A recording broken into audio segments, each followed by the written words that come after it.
Sois le bienvenu. On se retrouve aujourd'hui pour parler de connaissances en interaction. Mon but, ça va être de proposer une méthode de travail simple et efficace qui fonctionnera pour les mathématiques, mais qui fonctionnera probablement aussi dans d'autres disciplines. Alors pour faire clair, si je devais retenir qu'une seule méthode de travail pour devenir bon en mathématiques, ce serait celle que je vais te présenter ici. Et la méthode que je vais te présenter ici te permettra aussi, éventuellement, de réviser correctement pour les concours si tu les passes bientôt. Alors je ne pense pas que tu trouves ça révolutionnaire, mais du moins tu pourras inscrire par exemple le travail du cours, le travail des exercices, le travail des annales dans ce que je vais te présenter comme méthode générale. Ces méthodes, tu pourras les retrouver éventuellement dans les épisodes 6, 7, 9 et 10 de la série All Jeune le podcast où j'avais esquissé sans support graphique ce genre de méthode. Alors je vais commencer dans un premier temps par te montrer les fondements de la méthode avant de la mettre en place, pour te montrer pourquoi elle a une chance d'être pertinente. On va prendre deux étudiants différents, que je vais symboliser par des champignons comme ça, rouge et vert, et on va considérer un ensemble de connaissances à maîtriser qui sont symbolisées par les cercles rouges et verts. Il y a le même nombre de cercles pour chaque étudiant, que j'appelle étudiant A et étudiant B. Le premier étudiant, pour apprendre, il essaye d'apprendre par cœur. Donc ça veut dire qu'il essaye de retenir, par exemple en lisant son cours, il va recopier une par une les définitions et les propositions, cela par exemple afin de les restituer en colle, en devoir surveiller et ailleurs. Donc chez cet étudiant-là, on va parler d'apprendre par cœur, on va parler de formules. Le problème qui se pose avec ces stratégies, c'est la résistance au stress. C'est-à-dire que si jamais il y a une petite perturbation, une confusion, quelque chose qui fait qu'il ne retrouve pas la formule qu'il avait apprise, eh bien il y a des connaissances qui se retrouvent perdues. L'étudiant B, pour éviter ça, il va faire autrement. Lui, il va apprendre quelques connaissances qu'il a repérées comme étant centrales par cœur, et les autres, il va essayer de les retrouver. En fait, quand on est au lycée, ce sont typiquement des étudiants qui n'ont pas besoin d'apprendre leur cours, et qui retrouvent tout à partir d'un petit bout d'exemple, d'un petit bout d'exercice, qui permet de tout recréer a posteriori. Là, ici, on va parler de relier les connaissances entre elles, de retrouver la théorie à partir d'un exemple, et aussi une volonté de compréhension, c'est-à-dire de se demander à chaque fois, cet exemple, cet exercice, où est-ce que je dois le placer dans mon graphe. Ici, j'ai dessiné deux graphes, en fait, les ronds, ça s'appelle des sommets, et les liens que j'ai faits entre deux sommets, ça s'appelle des arêtes. Eh bien, tu peux voir que sous le stress, l'étudiant B, il arrive quand même à retrouver ses connaissances. Par exemple, si jamais il y a ce lien qui saute, eh bien, par un chemin que je dessine ici, il va retrouver sa connaissance qui, chez l'autre, aurait été perdue. Alors là, c'est des représentations extrêmement simples, il y a énormément de connaissances, il y a énormément de liens. On peut imaginer que l'étudiant A a fait quelques liens, par exemple ceux qui sont dans son cours, mais que l'étudiant B aura fait ceux qui sont dans son cours, ceux par les questions qu'il se sera posé lui-même, et aussi ceux des exercices qu'il aura fait, avec la volonté d'inscrire l'exercice quelque part dans son cours, de le comparer à un exemple, de le comparer à un exercice de TD, ou autre. Alors justement, en te parlant des exercices, tu peux imaginer par exemple un exercice d'annales où va y avoir trois notions principales qui sont abordées. Pour l'étudiant A, de toute façon, l'algorithme est très simple. J'apprends par cœur. Donc cet étudiant, il va vraiment essayer d'assimiler les trois notions qu'il y a. Et le problème, c'est que ça vient s'ajouter à des dizaines, des centaines d'autres notions qu'il va devoir apprendre, puisqu'il y en a de plus en plus au fur et à mesure qu'on fait des études en mathématiques. L'étudiant B, il a une autre stratégie. L'étudiant B, il va repérer en fait qu'il y a une des notions qui est vraiment centrale. Il va s'empresser de la relier à un exemple d'un côté, à un théorème de l'autre, à un autre exercice qu'il a déjà fait, et puis enfin à un petit contre-exemple qu'il avait déjà mis au point il y a 2 semaines avant. Et il va repérer aussi que les deux autres notions qu'il y a dans le sujet d'annales, ce sont des notions qui sont exotiques, ça il pourra le demander à son professeur par exemple, lui demander est-ce que c'est quelque chose qui vaut la peine d'être retenu, il va lui dire non c'est à la limite du hors-programme et c'est peu probable que ça retombe. Donc il va le garder légèrement dans un coin de la tête, mais en tout cas il va pas faire vraiment l'effort de le relier à quelque chose d'autre. Ce que je disais dans le hors-série numéro 1, c'est que selon moi, les qualités qu'il faut pour faire des mathématiques dans l'enseignement supérieur sont plutôt celles de l'étudiant B. Alors on va se demander comment on fait pour essayer d'obtenir ce qu'on pourrait appeler la molécule de connaissance de l'étudiant B. Alors pour ça, je vais te proposer les compétences du mathématicien. C'est un document que je te mettrai dans la description si jamais tu es intéressé. Je pense que je ne m'en sers pas du tout pour son but premier, mais peu importe. Je vais m'en servir pour t'aider à faire en sorte de te poser des questions quand tu fais des mathématiques. Alors on va énumérer 6 compétences. La première compétence du mathématicien, c'est de chercher. Ici, il va s'agir d'analyser, d'observer des situations et de produire des exemples et des contre-exemples.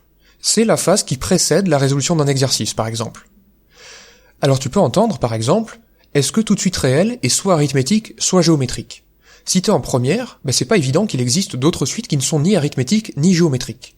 Et donc il s'agit ici de produire un contre-exemple en exhibant une suite qui n'est ni arithmétique ni géométrique.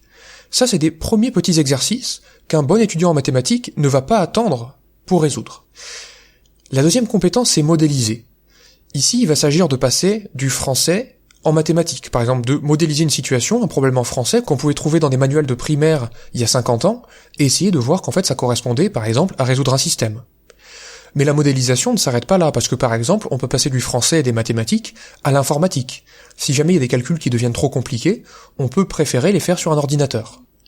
Et là encore, on peut étendre, par exemple, à la physique, où il y a des situations physiques qui sont modélisées, ou alors, par exemple, pour voir comment pourraient interagir des molécules, on pourrait faire une simulation avec un langage informatique approprié. Donc par exemple, pour cette compétence modélisée, quelque chose de très simple, c'est, en français, calculer la somme des 100 premiers entiers. En mathématiques, il va y avoir la notion avec la notation sigma, avec la somme des premiers termes d'une suite arithmétique, et en informatique, ça se calculerait très probablement en une ligne. La troisième compétence du mathématicien, c'est représenter. Ici, il va s'agir de choisir un cadre adapté pour traiter une situation et être capable de changer de registre quand il le faut. Alors je te donne des exemples.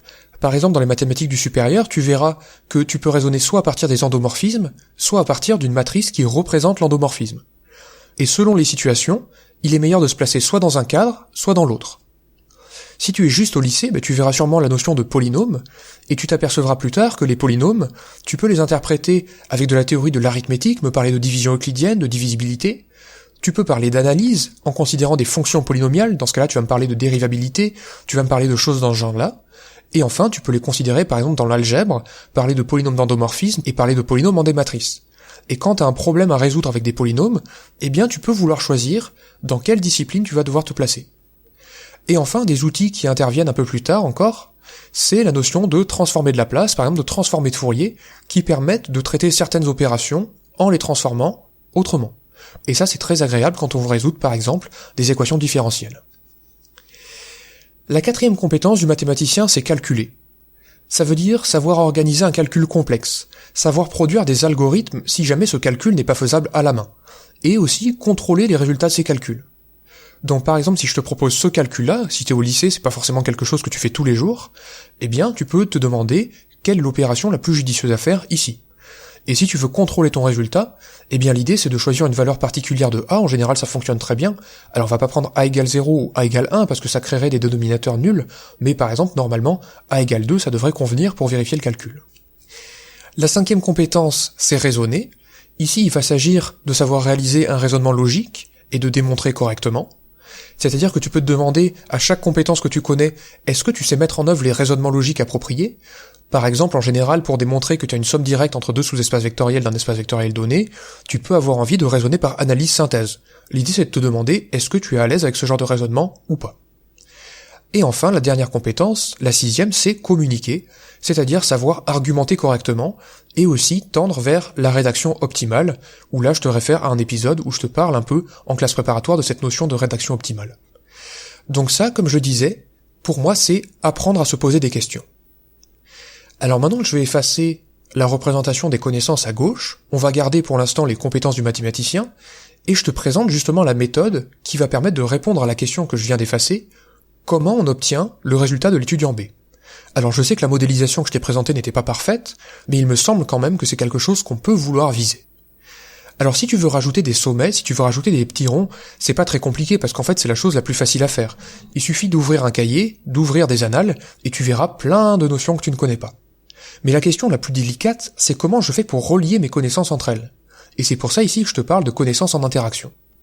Alors je vais te donner un exemple de ce que j'appelle marche aléatoire.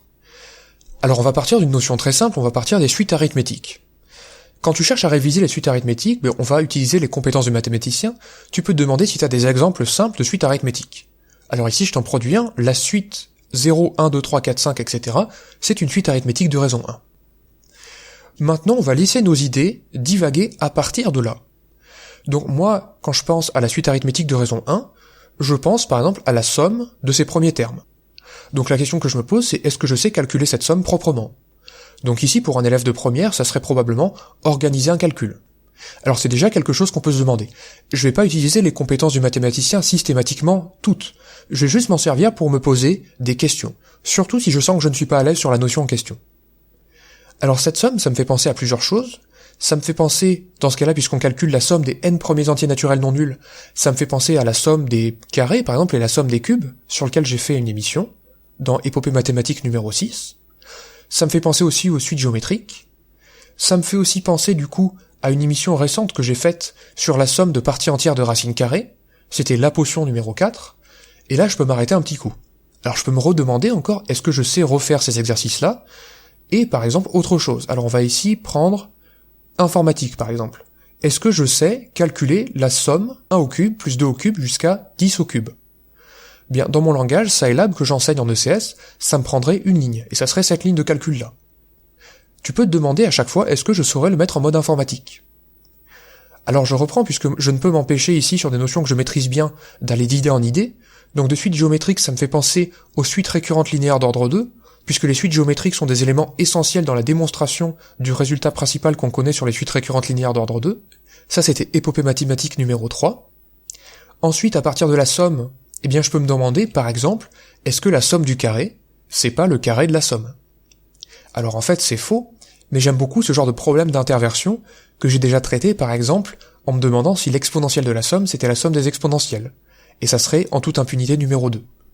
Alors là, je peux essayer de produire des exemples, je peux essayer de produire des contre-exemples, éventuellement grâce à l'ordinateur, essayer de faire une boucle while en prenant des nombres aléatoires pour voir si ça fonctionne ou pas. Je peux faire plein de choses. Je peux me demander aussi, si t'es un peu plus fort en informatique, par exemple, si tu prends des nombres aléatoires répartis uniformément entre 0 et 10, quelle est la proportion, quelle est la probabilité que l'exponentielle de a plus b, ça soit l'exponentielle de a plus l'exponentielle de b? C'est quelque chose que tu peux essayer d'estimer par une fréquence sur un échantillon assez grand. Tu peux créer toi-même plein de questions. C'est vraiment l'idée principale de cette émission-là. Alors je continue un peu pour compléter le tableau, puisqu'il me reste un peu de place. Cette histoire de somme, de puissance, du coup les deux mots en même temps, ils me font penser inévitablement à la formule du binôme de Newton. Alors tu peux te demander déjà, est-ce que tu connais la démonstration? Et puis si t'es un peu plus à l'aise, eh bien tu peux te demander comment tu calculerais a plus b plus c puissance n. Est-ce que tu pourrais écrire une formule, par exemple avec une double somme? Alors à partir de la formule du binôme de Newton, tu vois là je suis resté un peu dans le thème de somme, je suis resté dans des choses que je voulais accessibles, centrées sur les suites. Maintenant, à partir de la formule du binôme de Newton, c'est ce que j'appelle un point de passage, puisque je pourrais partir vers l'algèbre linéaire, par exemple. Je pourrais partir vers la théorie des anneaux, puisque je peux appliquer la formule du binôme de Newton dans un anneau avec deux éléments qui commutent, notamment dans un anneau de matrice carrée. Si j'ai pas envie de rester sur les suites, ce que je peux faire, c'est repartir de la somme des parties entières de racine carrée et parler un peu des fonctions racine carrée, de la fonction partie entière, qui sont des fonctions où je peux me demander est-ce qu'elles sont continues, est-ce qu'elles sont dérivables. Alors en fait, si je connais la réponse, je vais me demander est-ce que je sais le démontrer dans ce cas-là? Est-ce que j'ai des exercices avec les parties entières sur lesquels je serais pas à l'aise aujourd'hui? On peut se demander plein de choses, au final. Alors pour terminer, les fonctions continues et dérivables, je viens de faire une émission dessus que j'aime beaucoup, donc ici je t'en fais la promotion, je te parle de la théorie des distributions, que j'ai introduit dans la série Les Gais Savoirs numéro 1, et aussi si je veux te parler un peu de changer de registre, eh bien tu peux voir dans Un tableau pour comprendre numéro 25, comment j'ai utilisé la notion de développement limité pour trouver une racine carrée d'une matrice. C'est quelque chose d'assez drôle de voir que des outils à la base prévus pour l'analyse s'appliquent parfaitement pour résoudre une équation matricielle. Et on pourrait partir dans des tas d'autres domaines encore. Alors l'idée ici, c'est de pas t'arrêter à ce que je t'ai proposé juste simplement. En fait, les marches aléatoires suggèrent qu'on fait une marche aléatoire sur le graphe de tes connaissances, où tu passes de sommet en sommet par des arêtes qui relient ces connaissances-là. Mais en fait, c'est un nom qui est pas forcément très exact, parce que c'est jamais très aléatoire. Tu vois que finalement, j'arrive à relier des connaissances entre elles comme ça. Et dans un premier temps, c'est tout ce qui m'importe. C'est de pas laisser quelque chose d'exotique seul dans son coin. C'est de trouver plein de choses qui ressemblent, pour pouvoir rassembler ce qui se ressemble, et pour pouvoir bien distinguer les choses qui sont différentes dans les deux exemples qui se ressemblent. Alors je vais te proposer des variantes sur ce thème de marche aléatoire. La première variante, c'est de t'arrêter sur la première notion où tu t'estimes fragile, et ensuite de te poser des questions dessus. Pourquoi t'es fragile? Qu'est-ce que tu n'arrives pas à faire? Par exemple, grâce à la liste que je t'ai proposée dans les compétences du mathématicien tout à l'heure, et ensuite aller voir ton cours et faire des exercices sur le sujet. Donc ici, l'idée, ça serait juste de pouvoir localiser rapidement une notion sur laquelle tu as un problème. Et l'idée, c'est que tu ne vas pas ouvrir ton cours pour faire ça. Tu vas prendre une notion à laquelle tu as pensé tout seul. Et ça, je pense que c'est assez important dans un premier temps de régler les problèmes auxquels tu as pu penser tout seul. Ça, j'en parle dans les émissions audio auxquelles j'ai fait référence au tout début. Une deuxième variante, c'est de t'arrêter au bout d'une durée fixée au préalable. Puis ensuite, de choisir une ou plusieurs notions prioritaires selon toi. Des choses où tu te dis, ah oui, ça c'est vrai que je viens d'y penser, mais ça fait 2 mois que je l'avais pas vu, et j'aimerais bien le revoir parce que ça tombe relativement souvent. Là encore, c'est quelque chose que tu auras trouvé tout seul, et ça sera sûrement une excellente idée de le réviser. Quelque chose que j'ai pas dit ici, c'est que éventuellement, si sur une notion tu n'as pas d'idée, tu peux repartir sur une notion précédente, il y a vraiment aucune contrainte. L'idée justement de ce que je te propose ici, c'est une grande liberté dans la façon dont tu révises. Et tu vas voir tout de suite que cette notion de liberté, elle s'agrandit encore avec les variantes que je vais te proposer. Une troisième façon de faire des marches aléatoires, pour moi, c'est à partir de la lecture d'un énoncé, d'anal, sans rentrer forcément dans le problème. C'est-à-dire que tu peux prendre un énoncé, par exemple si tu es en période de révision, tu peux voir que ça parle de suite récurrente linéaire d'ordre 2, de matrice de Van der Monde, et peut-être un peu d'autres choses sur des polynômes, je ne sais pas pourquoi, et tu peux essayer de te demander, sur ces 3 thèmes, qu'est-ce que tu arriverais à te donner comme exercice pour préparer le sujet d'anal. Eh bien déjà, ce que tu peux commencer à faire, c'est une marche aléatoire grâce aux mots que tu as vus dans le sujet, et ce à quoi ils t'ont fait penser. Donc par exemple, si tu vois une inégalité entre exponentielle x et 1 plus x carré sur 2, on peut penser à plein de choses. Tu peux penser à de la convexité, tu peux penser à une étude de fonction, tu peux penser à l'égalité de Taylor-Lagrange, tu peux penser à des tas de choses.